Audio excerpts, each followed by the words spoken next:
Hello everyone. I, Mr. Vaibhav Titramare, lecturer in Mechanical Engineering Department, NIT Polytechnic, Nagpur. I welcome you in this 8th lecture of subject Mechanical Engineering Material. Today's topic for discussion is solidification of pure metal and alloy and phase diagram. Let us summarize the previous lecture.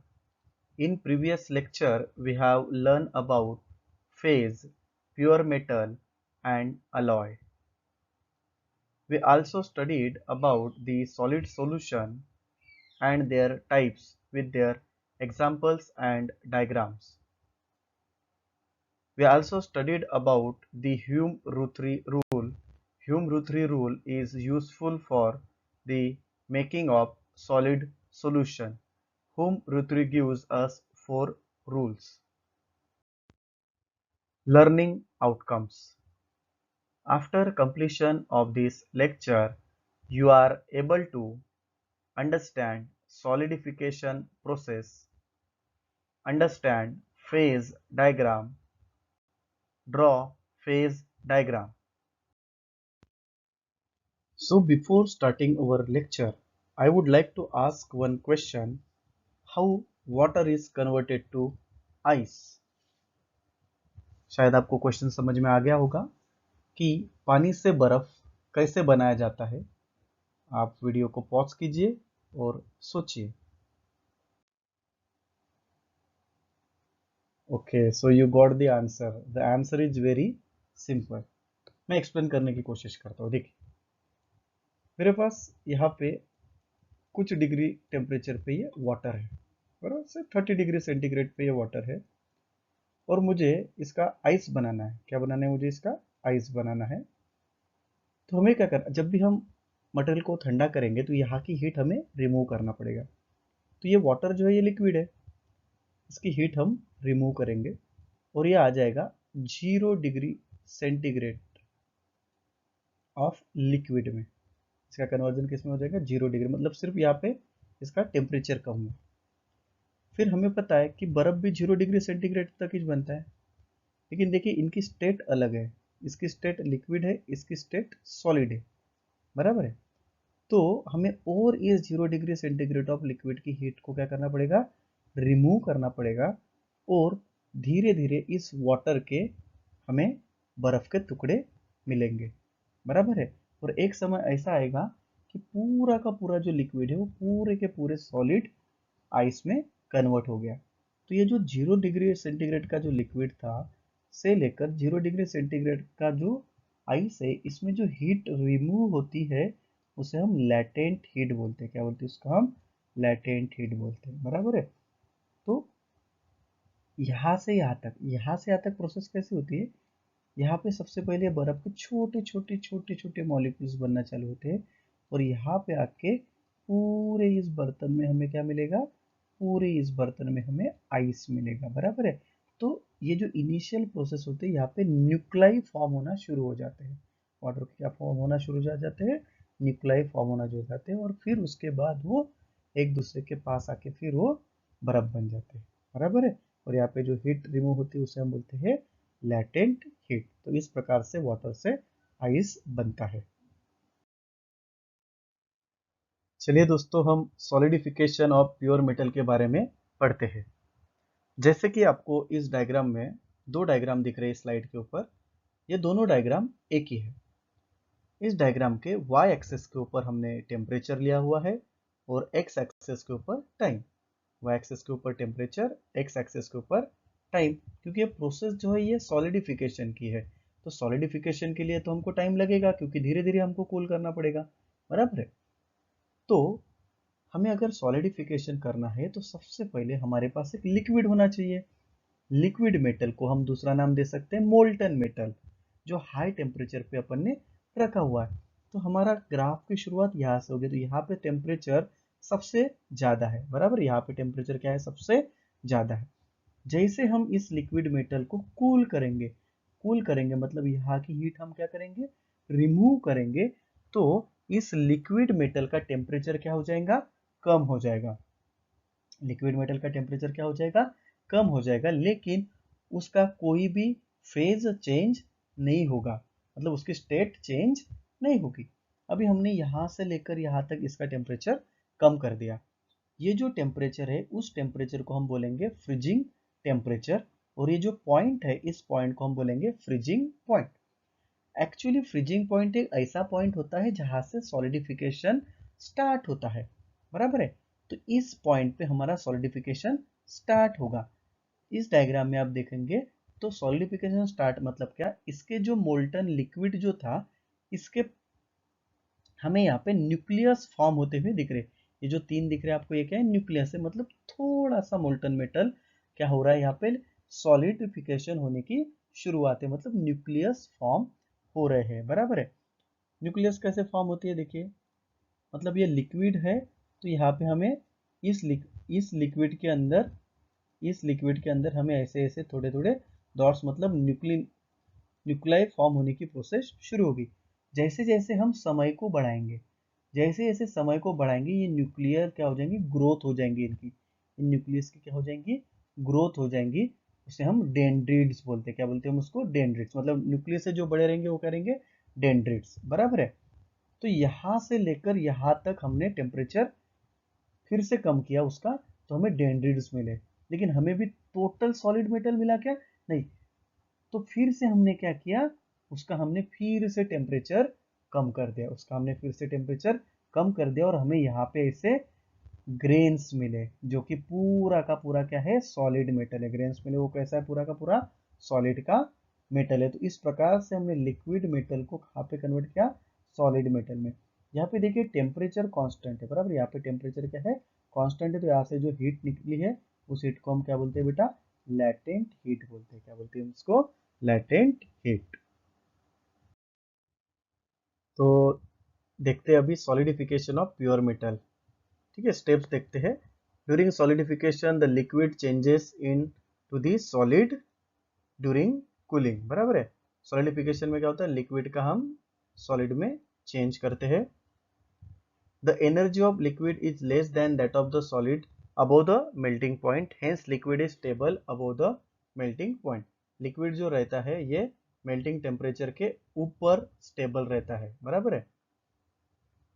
Below the melting point, the energy of liquid becomes more than that of the solid, और melting point के नीचे liquid की जो energy है ये solid की energy से ज्यादा रहती है, बराबर। Hence below the melting point the solid becomes more stable than the liquid, और इसी की वजह से melting point के नीचे सॉलिड स्टेबल रहते हैं, ठीक है। Therefore at the melting point liquid gets converted into the solid during cooling, और इसी की वजह से लिक्विड जो है वो सॉलिड में पूरी तरह से कन्वर्ट हो जाते हैं।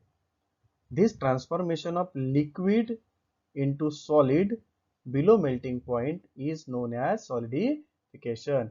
ये जो लिक्विड का सॉलिड में कन्वर्ट होना, कहाँ पे, मेल्टिंग टेम्परेचर के नीचे या मेल्टिंग पॉइंट के नीचे, इसे हम सॉलिडिफिकेशन की प्रोसेस कहते हैं। तो चलिए दोस्तों, अभी हम कूलिंग कर्व्स ऑफ अलॉय देखते हैं। हमें पता है कि alloy is a homogeneous mixture of two और मोर मेटल्स, राइट। तो यहाँ पे जो आपको डायग्राम दिख रही है, ये जो डायग्राम है ये इसके पहले जो हमने pure metal of solidification of pure metal देखा था वही सी है, बट यहाँ पे एक इंक्लाइंड लाइन आई है। क्या आई है, यहाँ पे इंक्लाइंड लाइन आई है। क्यों, क्योंकि ये अलॉय है। अलॉय में बहुत सारे मेटल्स रहते हैं, उन सभी मेटल्स का यहाँ पे कूलिंग जो होगा या फ्रीजिंग जो रहेगा, सभी मेटल्स का अलग अलग रहेगा, बराबर है।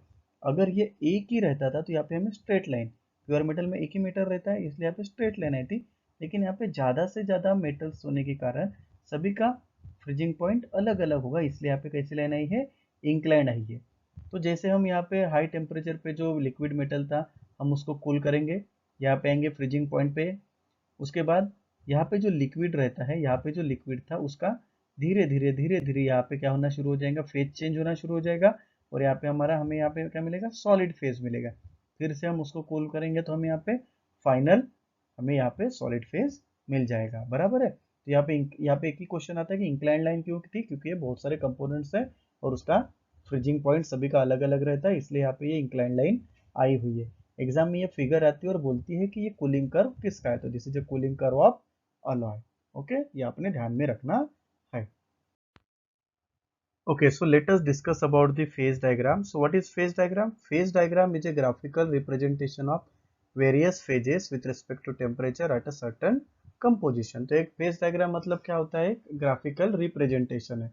ओके, phase diagram का दूसरा नाम भी होता है बाइनरी डायग्राम या फिर उसका और एक नाम है equilibrium diagram, in which on x axis there is a composition and on y axis there is a temperature. तो अगर हमें फेज डायग्राम अगर हमें बनानी है तो फेज डायग्राम में सबसे पहले हमको एक्स एक्सिस लेना पड़ेगा, इस एक्स एक्सिस के ऊपर हमें लेना पड़ेगा कंपोजिशन और इस वाई एक्सिस के ऊपर हमें लेना पड़ेगा टेम्परेचर। ओके, तो इसमें कुछ तो कुछ एक ग्राफ बनेगा, that graph is nothing but A phase diagram, right. So there are three types of phase diagram: isomorphous diagram, eutectic diagram और eutectoid diagram. इसको डायग्राम्स को हम सिस्टम भी बोल सकते हैं, isomorphous system, eutectic system and eutectoid system. तो अभी हम देखते हैं बाइनरी फेज डायग्राम और इक्विलिब्रियम डायग्राम। ओके, सो ये जो आपको डायग्राम यहाँ पे दिख रही है, this is a loop type diagram. ये कौन सी आपको एक यहाँ पे लूप दिख रहा है, this is a loop type diagram and this is a two component system. आपको यहाँ पे दो ही कंपोनेंट दिख रहे होंगे, एक liquid component and this one is the solid component, बराबर है। ये जो लाइन आपको दिख रही है दिस इज अ लिक्विडियस लाइन और ये जो लाइन आपको दिख रही है यहाँ पे this is a solidus line. In this phase diagram, temperature and composition are the variable parameter. इस डायग्राम में टेम्परेचर और कंपोजिशन जो है these are the variable parameter और यहाँ पे pressure is held at constant. हम यहाँ पे प्रेशर नहीं दिखा सकते क्योंकि this is a two dimensional figure, अगर हमको प्रेशर दिखाना है तो थ्री डायमेंशनल ये ग्राफ बनाना पड़ेगा। Temperature is taken on the Y axis, हमने डिस्कस किया था, on and the X axis there is a composition, right. So nickel, copper, gold or silver, chromium, molybdenum are the examples of binary phase diagram. तो आपने ध्यान में रखना है ये निकेल, कॉपर, एयू मतलब गोल्ड एंड आर्जेटम, आर्जेटम मतलब सिल्वर, क्रोमियम एंड मोलिब्डेनम, ये क्या फॉर्म करते हैं, binary phase diagram. Binary phase diagram मतलब भी क्या होता है, isomorphous phase diagram. So this is an isomorphous diagram. Okay. So liquidius temperature, what is liquidius temperature? So आपको पता है कि this is a liquidius line, liquidius line के ऊपर सब liquid रहेगा तो that temperature is called as liquidius temperature। ये जो line है that is a solidus line, solidus line के नीचे जो भी temperature रहेगा that temperature is called as solidus temperature। okay, and यहाँ पे अगर हम कोई temperature लेते हैं तो that is a temperature of melting temperature of TA और यहाँ पे अगर हम कोई temperature लेते हैं that is melting temperature of B, that is TB। Okay, so we know the meaning of iso and morphous. हमें आइसो, ये जो शब्द है आइसोमॉर्फस, ये जो शब्द है वो दो शब्दों से बना हुआ है। आइसो, आइसो मतलब क्या होता है, सेम, और मॉर्फस मतलब होता है स्ट्रक्चर। तो सेम स्ट्रक्चर से अगर जो डायग्राम बनेंगी उसे हम बोलेंगे isomorphous diagram.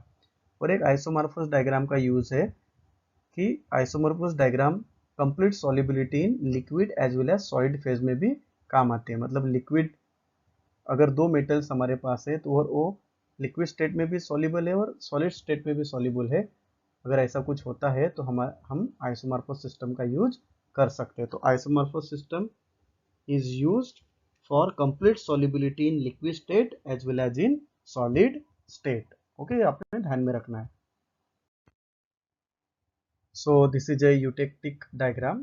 Okay, so when two metals are completely soluble in liquid state but partly insoluble in solid state, then the system is called as eutectic system. So जब दो metals liquid state में soluble है और partly insoluble in solid state, तब हम eutectic system का use करते हैं। ये जो डायग्राम आप दिख रहे हैं यहाँ पे, so T1 is the melting temperature of metal A, T2 is the melting temperature of metal B। यहाँ पे हमारे पास लिक्विड है और यहाँ पे A और B का हमारे पास सॉलिड मिला है, बराबर है। यहाँ पे 100% मेटल A है, यहाँ पे 100% मेटल B है। अगर हम इधर साइड में जाते हैं तो बी का टेम्परेचर कम होगा और इधर ए का टेम्परेचर बढ़ेगा, बराबर है। ओके, तो ये वाला जो रीजन आपको दिख रहा है यहाँ पे मेटल ए के साथ लिक्विड का मिक्सचर मिल रहा है यहाँ पे, और ये वाला जो रीजन दिख रहा है यहाँ पे मेटल बी का लिक्विड के साथ मिक्सचर मिल रहा है। जब हमने कर्व T1E को यहाँ पे प्लॉट किया और T2E को ऐसे प्लॉट किया तो हमें एक E पॉइंट मिल रहा है। That E point is called as eutectic point. Eutectic point ऐसा पॉइंट है यहाँ पे सबसे कम मेल्टिंग टेम्परेचर है, या यहाँ पे फेज चेंज प्रोसेस होती है लिक्विड की सॉलिड के बीच, बराबर है। तो देखते हैं one by one. Eutectic system के दो एग्जांपल्स है, bismuth and cadmium and gold and silicon. In this diagram, T1 and T2 are the melting temperature of metal A and metal B. If we add A to B, हमने A को B में add किया या B to A, then the melting temperature is lower. जैसे हमने इन दोनों को mix कर दिया, इनका मेल्टिंग टेम्परेचर क्या हो गया, A का भी मेल्टिंग टेम्परेचर कम हो गया और B का भी मेल्टिंग टेम्परेचर कम हो गया, बराबर है। वो E पे आके रुक गया। This curve intersect point at E. Its point is called as eutectic point और इस पॉइंट को हम eutectic point बोलते हैं।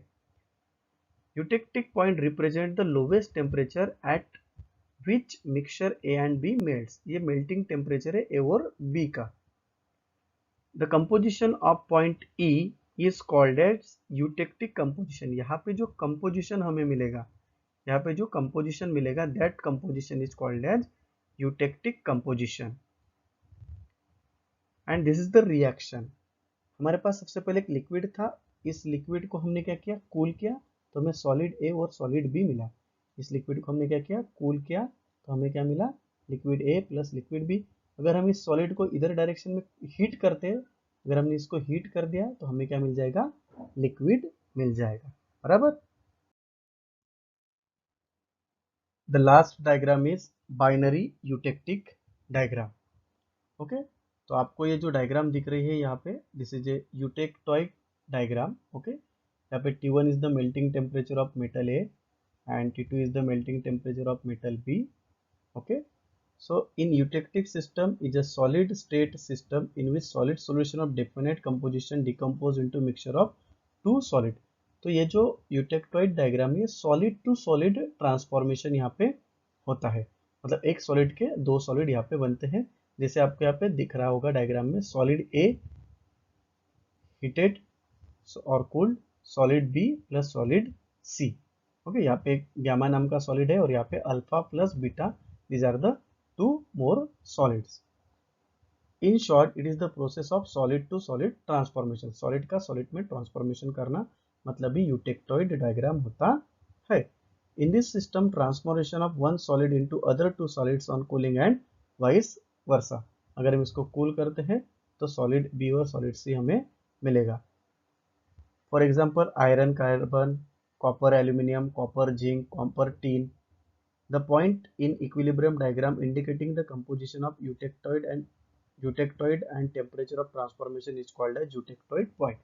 ये जो point आपको यहाँ पे दिख रहा है, this point is called as eutectoid point। इस point को हम कौन से point बोलते हैं बेटा, eutectoid point बोलते हैं।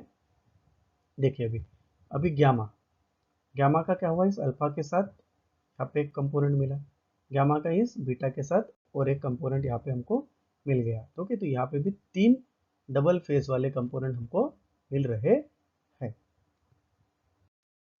So let us revise the today's lecture. In today's lecture we have learned about the solidification of pure metal and alloy। हमने प्योर मेटल को कैसे सॉलिडिफाई करते और उसका डायग्राम भी देखा, वैसे ही हमने अलॉय का भी देखा। हमने फेज डायग्राम का डेफिनेशन और टाइप्स ऑफ फेज डायग्राम देखे। फिर डिटेल में हमने आइसोमॉर्फोस सिस्टम, यूटेक्टिक सिस्टम और यूटेक्टॉइड सिस्टम या डायग्राम, ये तीनों हमने डिटेल में स्टडी किए। So let us discuss about the most likely question asked in MSBT। So these are the questions which are asked in the MSBT। सबसे ज़्यादा important है जो कूलिंग कर्व के हमने जो डायग्राम्स देखे थे वो पेपर में जैसे कि वैसे आते हैं। आइसोमॉर्फस, यूटेक्टिक और यूटेक्टॉइड डायग्राम्स की जो रिएक्शंस थी, उनकी जो फिगर्स थी जैसे कि वैसे पेपर में आते हैं, बराबर है। और किसका लिक्विड टू सॉलिड ट्रांसफॉर्मेशन था, सॉलिड टू सॉलिड ट्रांसफॉर्मेशन किस में होता है, ये सारी चीज़ें भी MSBT एग्ज़ाम में पूछी जाती है. So we are at the end of the lecture. Thank you very much. In next lecture, we are going to study about iron carbon equilibrium diagram. This is a very important and heart of this subject. So you must learn about iron carbon diagram in next lecture. If you have any doubt in today's lecture, please contact me. Have a nice day and happy learning.